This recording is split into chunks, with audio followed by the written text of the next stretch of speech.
How to fill Form 1040 on TurboTax. Hi guys, welcome to our channel. Let's begin. TurboTax automatically fills out Form 1040 based on the information you entered. The first thing you want to do is log into your TurboTax account. Now continue or start a new return. Then you want to answer the questions here. The first step is to enter your personal information. After that, you will have to enter your income and expenses.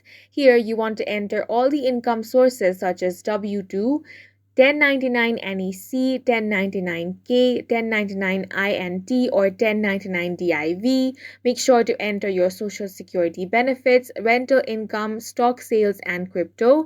Now enter your deductions and credits. Then TurboTax will calculate your total tax liability and determine if you get a refund or owe taxes. Now review all of the details.